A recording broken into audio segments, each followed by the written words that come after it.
All right, we're talking 4 reasons why you don't want an integrator. Now, you may have read a very popular book that talks about an integrator. And I read this book, I enjoyed it. There are some things I've definitely taken from it and used, but there is this one strategy that I am not a huge fan of. And I'm going to talk about why I actually don't teach the integrator model in my business. Okay. So, first of all, what is an integrator? An integrator is basically the CEO's right hand. They work with the visionary to get things done. Okay. Now it sounds amazing. You're like, Stacy, why would anybody not want that? Right. But I will tell you, I have seen it blow up in so many different areas. And that's what I'm going to share with you today, like what you have to know before you get into it. Okay. Here's what I will tell you, it works really well until it doesn't.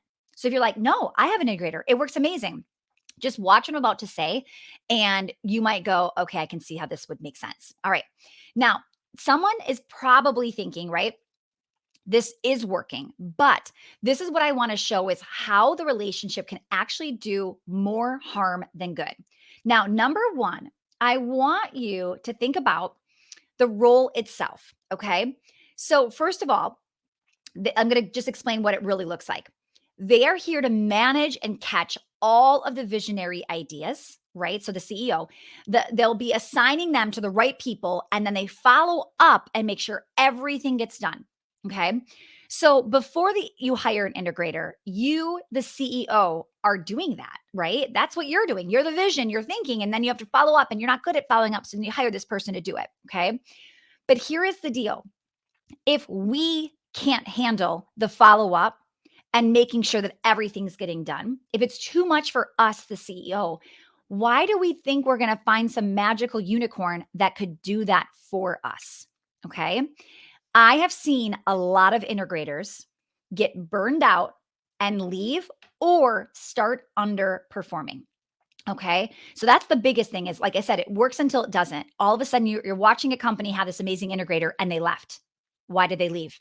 It's too much. It's just too much for one person. Okay. Now, number two, it's also risky. Relying on one person, like one is the worst number when you're really trying to diversify and stay safe, right? Dan Kennedy says it is the worst number in business is one, right? What if this person gets sick or something tragic happens or they leave unexpectedly? What if they are amazing and somebody else recruits them, offering more than you can pay them? I am never a fan of putting my eggs in one basket. Do you know that the number one strategy right now to get new hires, they are saying go poach people. Just go recruit. Go look at people, what their job, like on Facebook, what's their job title, LinkedIn, what's their job title. Just go reach out to them, find out what they're making, like pay them more. There's a lot of people that will leave for more money. So you've got to be really, really careful. And here's the deal. You think, oh, they would never leave me. They would give me this crazy big notice. They would help me train. Not when somebody's offering them sometimes double in pay, right? You get a big company that you could never even try to put that salary or to match that salary. So relying on one person is always a really risky idea. Okay. Number three, when they leave, it is a nightmare. Okay. And here's the thing, it's your worst nightmare. You become the integrator overnight. And guess who has to train the new integrator? You do. Guess how long it takes? Forever, because they have to know every single thing about your business, every single person in the business, what they do. It's not as simple as moving somebody else up, right, to a specific role. Typically, you have to hire this role from the outside. Okay. I mean, I just had a client who said who didn't do this like on purpose, like it's just what happened, and the person left and she said, I'm doing all of the stuff that they were doing. Like I just can't, right? I can't keep up with this. So you've got to be really really careful, okay? Here's the fourth one that I've seen. It's really hard to demote an integrator. Okay. So let me talk about why you would demote an integrator because that might sound funny to you. All right. Everybody has their strengths and, of course, weaknesses. Which role is this person actually owning that is their weakness? Okay. So I talk about there's marketing, there's fulfillment, there's operations, right? You may have heard me even discuss which one are you naturally good at? I am naturally the marketer, okay? Who are you naturally? Now, we can be good at all three, but we naturally lean into our strength, right? And we definitely have a weakness. So the question is, what weakness is he or she owning as the integrator? Okay. Now, as your business starts to grow, what will happen is you will realize you can't have one person. Like, this is why in big companies, there are CMOs, CFOs, COOs, right? Chief financial officer, chief marketing officer. Any big, gigantic company you're looking at, those roles are split. And in an integrator situation, they are all of them. They are the C suite, right? And that's where you have to be careful. Okay. So, my point is, when you start to grow, I had a friend who was growing. I mean, just the business was blowing up and she had an integrator and it worked so well until this situation. Okay. So now she realizes she's not really a marketer. We kind of need to bring in a marketer, right? So they thought, no big deal. They'll just tell her. By the way, right? So think about it. You're the integrator. The company is blowing up. You're thinking, you're feeling pretty good about yourself, right? You're like, I'm helping this.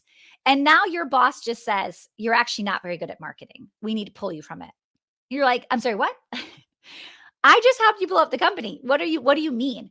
People get very defensive when you say you're actually not that good at this thing, right? So this person, she pulls them from like the marketing role, let's say.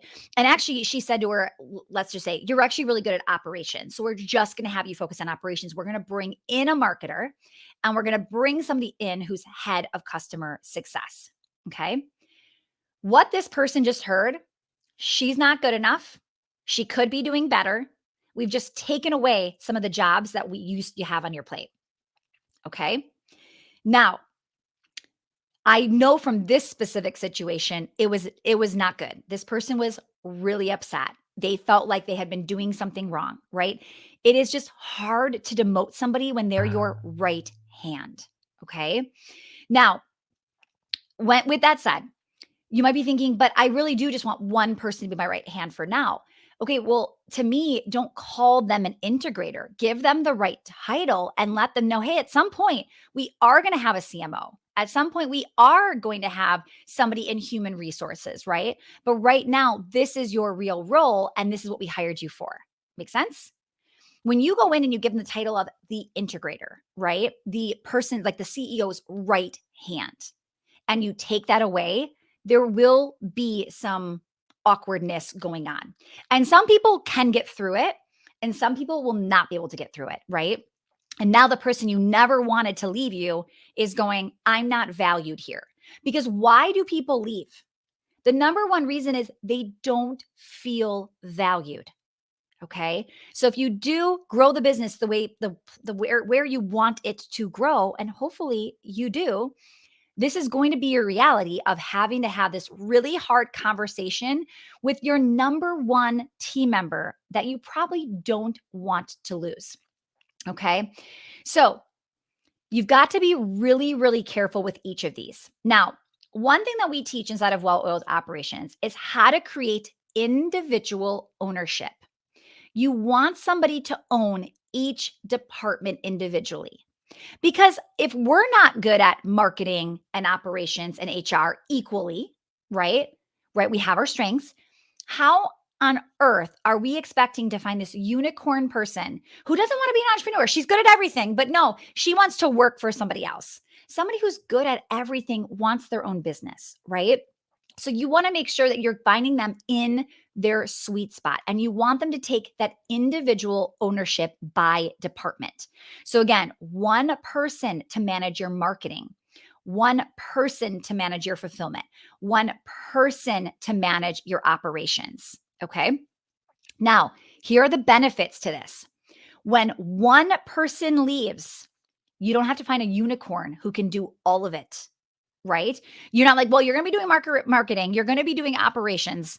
You're going to be kind of hiring a little bit in HR. Like, could you even imagine that job description?